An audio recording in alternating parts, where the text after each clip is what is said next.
Assalamualaikum warahmatullahi wabarakatuh. Bismillahirrahmanirrahim. Alhamdulillahilladzi hadana lihadza wa ma kunna linahtadiya laula an hadanallah. Wassalatu wassalamu ala sayyidina Muhammadin wa ala alihi wa sahbihi ajmain. Amma ba'd. Kepada yang terhormat Bapak Rasmuin MPDI selaku dosen pengampu mata kuliah Pemikiran Pendidikan Islam, dan juga kepada teman-teman yang insya Allah dirahmati oleh Allah. Pertama-tama marilah kita panjatkan puja dan puji syukur kehadirat Allah Subhanahu wa Ta'ala, yang mana berkat rahmat dan juga karunia-Nya lah kita dapat berkumpul untuk menunaikan kewajiban kita menuntut ilmu pada siang hari ini dalam keadaan yang sehat walafiat. Kedua kalinya sholawat serta salam semoga tetap tercurah limpahkan kepada junjungan kita Nabi besar Muhammad Sallallahu Alaihi Wasallam, yang mana beliau telah membawa kita dari zaman jahiliyah menuju zaman yang terang benderang, yakni dengan adanya ad-dinul Islam wal iman. Baik, demi mempersingkat waktu, izinkanlah kami dari kelompok 8 untuk mempresentasikan Pemikiran Pendidikan Hamka, yang mana materi pertama akan disampaikan oleh rekan saya, Saudari Anggi Amanda Trisha. Kepadanya saya persilahkan. Assalamualaikum warahmatullahi wabarakatuh. Halo, di sini saya akan menjelaskan mengenai biografi Buya Hamka. Siapa sih yang nggak kenal sama yang namanya Buya Hamka? Seluruh ulama dan cendekiawan Nusantara saat ini pasti mengenalnya. Nama aslinya adalah Haji Abdul Malik Amrullah atau biasa disebut dengan Buya Hamka. Beliau lahir di Meninjau, Sumatera Barat pada hari Ahad 17 Februari 1908. Beliau lahir dalam keluarga yang taat beragama. Nama ayahnya yaitu Haji Abdul Karim Amrullah atau sering disebut Haji Rasul. Haji Rasul merupakan salah seorang ulama yang pernah mendalami agama di Mekah, pelopor kebangkitan kaum muda dan tokoh Muhammadiyah di Minangkabau. Sedangkan ibunya bernama Siti Sofiah Tanjung binti Haji Zakaria. Beliau lahir dalam struktur masyarakat Minangkabau yang menganut sistem adat keibuan atau matrilineal. Oleh karena itu, dalam silsilah Minangkabau, ia berasal dari suku Tanjung sebagaimana suku dari ibunya. Hamka dikenal sebagai salah seorang tokoh Muhammadiyah dan juga dikenal sebagai salah seorang tokoh Masyumi. Selain itu, Hamka juga dikenal sebagai salah seorang tokoh ulama sastrawan. Akan tetapi dalam kehidupannya, Hamka lebih menonjol dikenal sebagai seorang ulama sastrawan karena dalam mengarang buku-buku, roman, dan tulisan-tulisan yang bercorak keagamaan dan sosial dikemas dalam bahasa sastra yang penuh dengan nilai-nilai keindahan. Dan pada tanggal 5 April 1992, Buya Hamka menikah dengan seorang wanita yang bernama Hajah Siti Raham Rasul. Setelah istrinya itu meninggal pada tahun 1971, kurang lebihnya 6 tahun kemudian, Buya Hamka menikah lagi dengan seorang wanita yang bernama Hajah Siti Khadijah. Selanjutnya, saya akan membahas mengenai pemikiran Buya Hamka tentang pendidikan Islam. Hamka tidak merumuskan pengertian pendidik secara utuh, namun pandangannya mengenai hal ini dapat dilihat dari ia mengungkapkan pendapatnya tentang tugas seorang pendidik, yaitu sosok yang membantu mempersiapkan dan mengantarkan peserta didik untuk memiliki ilmu pengetahuan yang luas, berakhlak mulia, dan bermanfaat bagi kehidupan masyarakat secara luas. Hal ini dapat dirasakan oleh beberapa orang pemuka pendidikan bangsa ini. Contoh, Ki Hajar Dewantara, Dr. Sutomo, dan lain-lain. Dr. Sutomo pernah menganjurkan supaya sistem pondok yang dahulu dihidupkan kembali. Diadakan seorang pembimbing pendidikan. Dalam hal ini juga menyebut bahwa pendidik untuk jangan sampai murid-murid itu hanya menjadi orang pintar, tetapi tidak berguna untuk masyarakat bangsanya. Karena pendidikan adalah untuk membentuk watak pribadi manusia yang telah lahir ke dunia ini supaya menjadi orang yang berguna dalam masyarakatnya, supaya dia tahu mana yang baik dan mana yang buruk. Sebelum beranjak kepada pembahasan pendidikan Islam menurut Hamka, sebaiknya kita pahami dulu hakikat pendidikan Islam secara umum. Pendidikan secara umum merupakan seperangkat alat dan saling bekerja sama dalam sebuah sistem yang telah direncanakan dengan sengaja guna mencapai tujuan pendidikan yang telah ditentukan serta direncanakan. Pendidikan Islam sejalan dengan pengertian pendidikan ini, yaitu seperangkat alat yang saling bekerja sama dalam sebuah sistem guna mencapai tujuan pendidikan yang telah disepakati, yaitu tujuan pendidikan Islam. Tujuan pendidikan Islam secara umum yaitu untuk membentuk peserta didik sesuai dengan ajaran Islam yang luhur. Pendidik yang tidak memiliki kepribadian sebagai seorang pendidik tidak akan dapat melaksanakan tugasnya dengan baik. Kondisi ini akan mengakibatkan peserta didik kurang menanggapi secara seksama terhadap apa yang akan diajarkan dan dididikkan. Pada dasarnya, sosok pendidik menurut Hamka yang ikut bertanggung jawab dalam pelaksanaan pendidikan Islam adalah orang tua, guru, dan masyarakat. Nah, yang pertama adalah orang tua. Orang tua yang disebut di sini yaitu ibu dan bapak. Orang tua merupakan orang yang paling dekat dengan anak. Tempat pertama bagi anak untuk mengenal hal-hal di sekelilingnya. Tugas dan kewajiban orang tua lah dalam mencari nafkah, tempat berlindung, dan memberi pengarahan kepada anak sesuai dengan masa perkembangannya.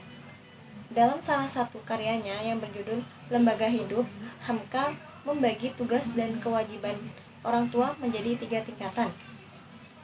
Yang pertama, semasa anak masih menyusu, hendaklah diberi makanan yang sehat.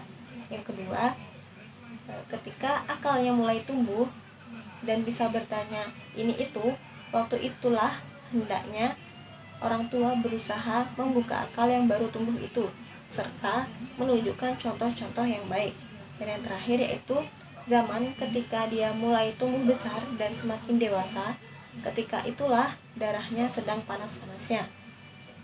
Zaman itu oleh orang ahli dinamai pubertas atau zaman pancaroba. Penjagaan kepada anak-anak waktu sangatlah penting, karena zaman itulah zaman perjuangan. Orang tua yang budiman sudah dapat menentukan kemana haluan hidup anaknya, lantaran melihat perangainya di waktu zaman pancaroba ini. Hamka juga menegaskan bahwa kewajiban ibu dan bapak mendidik anak jangan diserahkan seutuhnya kepada gurunya di sekolah saja, karena tempo yang dipakainya di dalam sekolah tidaklah sepanjang tempo yang dipakainya di rumah. Tiap-tiap anak mesti mendapat didikan dan pengajaran yang akan diterimanya di sekolah hanyalah ajaran, sedangkan didikan sebagian besar didapatnya di rumah. Yang kedua yaitu guru. Menurut pandangan Hamka, sebagaimana yang tertulis di salah satu karyanya yang berjudul Lembaga Budi, guru yang mendapat sukses di dalam pekerjaannya dalam mendidik muridnya mencapai kemajuan ialah guru yang tidak hanya mencukupkan ilmunya dari sekolah guru saja, tapi diperluasnya pengalaman dan bacaan. Senantiasa teguh hubungannya dengan kemajuan modern dan luas pergaulannya, baik dengan wali murid atau dengan sesama guru, sehingga bisa menambah ilmu tentang soal pendidikan. Kepandaian orang tua mendidik anak adalah menjadi penolong guru. Jika tugas mendidik hanya dilimpahkan kepada guru, maka hasil tidak akan maksimal. Pengaruh keadaan sekeliling, pengaruh pekerjaan, kepandaian dan pendidikan orang tua di zaman dahulu pun besar kepada anaknya. Air itu turun dari cucuran atap, demikian kata pepatah. Hal itu dapat dibuktikan jika ayahnya bodoh atau pikirannya kacau, hal itu pun menurun kepada anaknya. Demikian juga jika ayahnya orang pintar, maka kepintaran itu akan turun kepada anaknya. Bukan hanya dari ayah, dari ibu juga bisa. Disinilah gunanya seorang guru. Hamka sangat beroptimis bahwa anak yang berasal dari keturunan orang bodoh dan terbelakang bisa menjadi pandai dan maju jika diajar dan dididik oleh guru yang baik. Adapun pendidik yang baik menurut Hamka harus memenuhi syarat sekaligus kewajiban sebagai seorang pendidik, yaitu yang pertama, berlaku adil dan objektif pada setiap peserta didiknya. Yang kedua, memelihara martabatnya dengan akhlak karimah, berpenampilan menarik, berpakaian rapi, dan menjauhkan diri dari perbuatan yang tercela. Yang ketiga, menyampaikan seluruh ilmu yang dimiliki tanpa adanya yang ditutup-tutupi. Yang keempat, hormati keberadaan peserta didik sebagai manusia yang dinamis dengan memberikan kemerdekaan kepada mereka untuk berpikir, berkreasi, berpendapat, dan menemukan berbagai kesimpulan lain. Yang kelima, memberikan ilmu pengetahuan sesuai dengan tempat dan waktu, sesuai dengan kemampuan intelektual dan perkembangan jiwa mereka. Dan yang terakhir yaitu menanamkan keberanian budi dalam diri peserta didik. Keberanian budi ialah berani menyatakan suatu perkara yang diyakini sendiri kebenarannya, tidak takut gagal. Selanjutnya yaitu masyarakat. Peserta didik merupakan makhluk sosial yang tidak bisa hidup tanpa berinteraksi dan membutuhkan bantuan orang lain yang ada di sekitarnya. Sifat dasar ini membuat interdependensi antar peserta didik dengan manusia lain dalam komunitasnya tak bisa dihindarkan.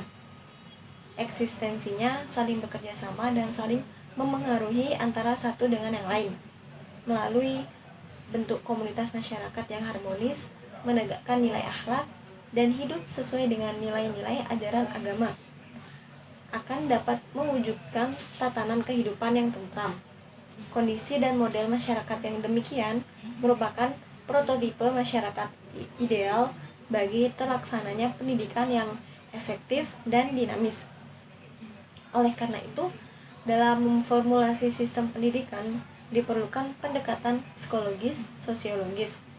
Pendekatan yang dilakukan hendaknya mengakomodir dan menyeleksi sistem nilai sosial atau adat, di mana pendidikan itu dilaksanakan dengan sebaik-baiknya. Dengan pendekatan ini, pendidikan akan mampu memainkan perannya sebagai agent of change dan agent of social culture. Hamka menyebut peserta didik sebagai bunga masyarakat yang kelak akan mekar atau akan menjadi tubuh dari masyarakat. Oleh karena itu, tiap anggota masyarakat bertanggung jawab menjaga dan melindunginya dari segala sesuatu yang dapat menghambat kemajuan kecerdasannya. Menurut Hamka juga, akhlak peserta didik dapat dikatakan sebagai cerminan dari bentuk akhlak masyarakat di mana ia berada. Hal ini karena kehidupan setiap anggota masyarakat dalam sebuah komunitas sosial merupakan miniatur kebudayaan yang akan dilihat dan kemudian dicontoh oleh setiap peserta didik. Eksistensi masyarakat merupakan laboratorium dan sumber makro yang penuh alternatif bagi memperkaya pelaksanaan proses pendidikan. Setiap anggota masyarakat memiliki peranan dan tanggung jawab moral terhadap terlaksananya proses pendidikan yang efektif. Kesemua unsur yang ada hendaknya senantiasa bekerja sama secara timbal balik sebagai alat sosial kontrol bagi pendidikan. Baik, berikutnya saya akan menjelaskan tentang karya-karya Buya Hamka. Semasa hidupnya, Buya Hamka banyak menghasilkan karya-karya yang berupa tulisan yang mengisi dan mewarnai kehidupan masyarakat pada masa itu. Buya Hamka mulai menulis ketika berusia 17 tahun hingga menjelang wafatnya, yakni sekitar mulai tahun 1925 sampai tahun 1975. Secara garis besar, karya-karyanya mencakup tentang masalah filsafat, agama, sejarah, budaya, dan sastra. Adapun karya karangannya tidak hanya berupa buku-buku, namun juga berupa artikel, novel, dan juga roman. Karya karangannya meliputi pada sekitar tahun 1925 sampai 1935, beliau mulai menulis yang diantaranya yaitu Khatibul Ummah, yang terdiri dari 3 jilid, merupakan awal dari kiprahnya sebagai penulis. Kemudian Pembela Islam, yaitu berisi tentang tarikh atau sejarah Sayyidina Abu Bakar. Berikutnya yaitu Adat Minangkabau dan Agama Islam. Kemudian ada ringkasan tarikh umat Islam yang berisi sejarah Nabi Muhammad SAW, sejarah Khulafaur Rasyidin, dan juga Bani Umayyah serta Bani Abbasiyah.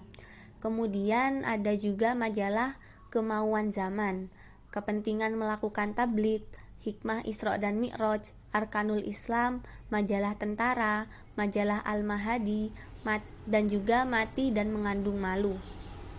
Kemudian sekitar tahun 1935 sampai 1942 beliau mulai menulis lagi, yakni ada di antaranya yaitu Di Bawah Lindungan Ka'bah, Tenggelamnya Kapal Van der Wijk, Di Dalam Lembah Kehidupan, dan Merantau ke Delhi.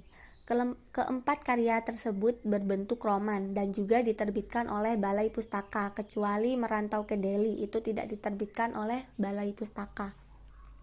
Selain karya-karya tersebut, juga masih banyak lagi karya-karya Buya Hamka yang berbentuk cerita, sajak-sajak, serta dengan berbagai tema dalam majalah dan juga surat kabar. Adapun karya beliau yang monumental yaitu Tafsir Al-Quran Al-Azhar. Tafsir ini ditulis ketika beliau ada di dalam tahanan pada masa pemerintahan Soekarno, yaitu tahun 1966. Kebanyakan karya beliau dipengaruhi oleh sastrawan Mesir, yakni Mustafa Lutfi Al-Manfaluti, seperti Pedoman Mubaligh Islam pada tahun 1937, terus Dijemput Mamanya pada tahun 1939, Falsafah Hidup tahun 1939, dan lain sebagainya. Beliau juga menerjemahkan karya pujangga Prancis pada tahun 1940, yakni cerita tentang Margareta Gauti. Rata-rata pembaca karangan Buya Hamka ini jatuh cinta dengan gaya bahasa yang tinggi serta corak gaya bahasanya. Selain itu, masalah yang diangkat pun kebanyakan bersifat kemanusiaan serta masih kental dengan corak lokal Indonesia. Namun ada juga, selain menjadi buah pembicaraan di kalangan para muda-mudi pada masanya, novel atau terjemahan yang ditulis oleh Buya Hamka ini juga menuai banyak kritik pedas dari beberapa ulama tradisional, karena kebanyakan dari ulama pada waktu itu kurang membenarkan adanya seorang ulama yang menulis tentang roman dan percintaan. Kalimat kritik tersebut biasanya berupa ujaran haji atau ulama roman. Seperti itu. Berikutnya yaitu relevansi pemikiran pendidikan Hamka di masa sekarang atau masa kini. Jika dikaji lebih lanjut, sebenarnya pemikiran Hamka tentang pendidikan Islam masih sangat relevan untuk dimanfaatkan pada masa sekarang ini. Namun tentunya perlu dikaji ulang dan direkonstruksi agar mampu menyesuaikan dengan perkembangan zaman. Di antaranya seperti konsep dasar dan tujuan pendidikan Islam, juga kerangka dasar pendidikan Islam. Tentang konsep dasar dan tujuan pendidikan Islam, pemikiran Hamka tentang konsep dasar pendidikan Islam sangat menekankan pada pentingnya pembentukan akidah dan akhlak peserta didik. Akidah sebagai pondasi keagamaan dan akhlak bagi peserta didik merupakan hal yang tidak bisa ditawar-tawar. Jadi peserta didik harus memahami, menguasai, serta menjadikan akidah dan akhlak ini sebagai satu kesatuan dalam dirinya. Hamka yakin apabila kedua komponen tersebut sudah melekat dalam diri peserta didik, maka segala macam gangguan, hambatan, dan juga rintangan tidak akan mampu menggoyahkan keimanannya. Hal tersebut pun akan mampu mengantarkan peserta didik untuk mencapai tujuan pendidikan Islam yang sudah dicita-citakan. Ada 3 aspek dalam konsep dasar pendidikan Islam menurut Hamka, yaitu jiwa atau al-qalb, jasad atau al-jisim, dan juga akal atau al-aql. Dari ketiga aspek tersebut, Hamka sangat menekankan pada pendidikan jiwa, yaitu akidah dan akhlak. Jika jiwanya sudah kuat dengan akidah dan akhlak, maka jasad dan akal yang masih cenderung mengarah pada dunia atau hal-hal yang bersifat keduniawian akan mampu dikendalikan oleh jiwa. Pada intinya, jiwa merupakan kendali utama yang dapat mengarahkan jasad dan akal dalam mengambil langkah. Jadi pemikiran pendidikan Hamka ini sangat relevan untuk saat ini, bahkan sampai masa yang akan datang. Karena jika jiwanya sudah kokoh dengan akidah dan akhlak yang baik, maka jasad dan akalnya pun akan mudah diarahkan ke arah yang baik dan tidak akan mudah terombang-ambing oleh segala hambatan dan juga rintangan. Berikutnya tentang kerangka dasar pendidikan Islam. Hamka menegaskan bahwa aspek pendidik dalam pendidikan Islam sangat berdampak pada tingkat keberhasilan pendidikan bagi peserta didik. Oleh karena itu, pendidik diharapkan adalah orang yang ikhlas, sabar, mulia, serta mencintai profesinya sebagai tenaga pendidik. Apalagi di era sekarang yang mana banyak kalangan muda yang cerdas, namun malah memilih profesi di luar pendidik. Jika standar pendidik tersebut dapat dipenuhi, maka kualitas dari peserta didik yang dihasilkan pun pasti akan sangat memadai atau tidak akan bisa diragukan lagi. Meskipun Buya Hamka tidak menjelaskan secara detail terkait kurikulum pendidikan, dari tulisan-tulisannya dapat diambil kesimpulan bahwa kurikulum pendidikan menurut Buya Hamka terdiri dari dua aspek. Pertama yakni ilmu-ilmu agama, dan yang kedua ilmu-ilmu umum. Kurikulum ini tentu sangat relevan untuk dikaitkan dengan kondisi pendidikan saat ini. Dengan memadukan antara agama dan ilmu umum, pendidik akan mampu membentuk peserta didik yang kuat imannya, juga cerdas dalam ilmu agama maupun ilmu umumnya. Kemudian adapun metode pendidikan menurut Hamka terdiri dari diskusi, eksperimen resitasi, dan juga dharma wisata, yang mana hal ini masih sangat relevan untuk pembelajaran di masa kini. Tentunya juga harus disesuaikan dengan keadaan masa kini. Seperti sekarang kan masih pandemi, jadi juga disesuaikanlah kapan sekiranya bisa melakukan hal-hal yang seperti itu. Nah, sedangkan untuk model lembaga pendidikannya, Hamka membagi lembaga pendidikan menjadi 3, yaitu lembaga informal, lembaga formal, dan juga lembaga non-formal. Lembaga informal ini adalah proses pendidikan yang dimulai dari lingkup keluarga atau pada rumah. Dan pada tahap ini orang tualah yang bertanggung jawab akan pendidikan anak.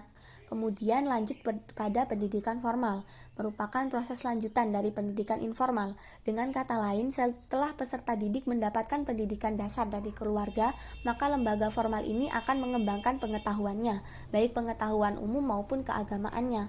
Dan yang terakhir yakni lembaga pendidikan non-formal.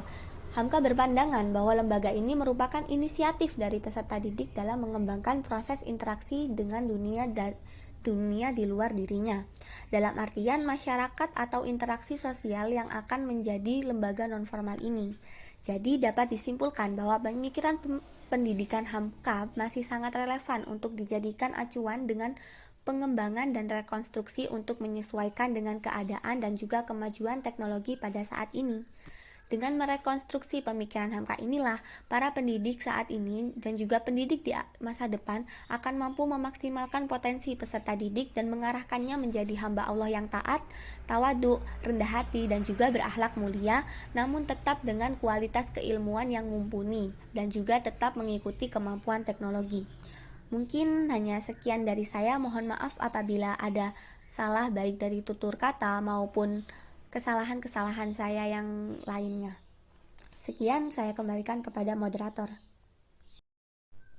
Baik, sekian presentasi dari kelompok kami. Maaf apabila ada salah kata maupun tutur kata kami yang kurang berkenan di hati panjenengan.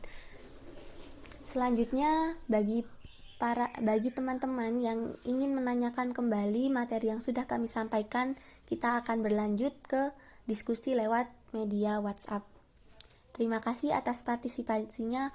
Wallahul muwaffiq ila aqwamit thoriq. Wassalamualaikum warahmatullahi wabarakatuh.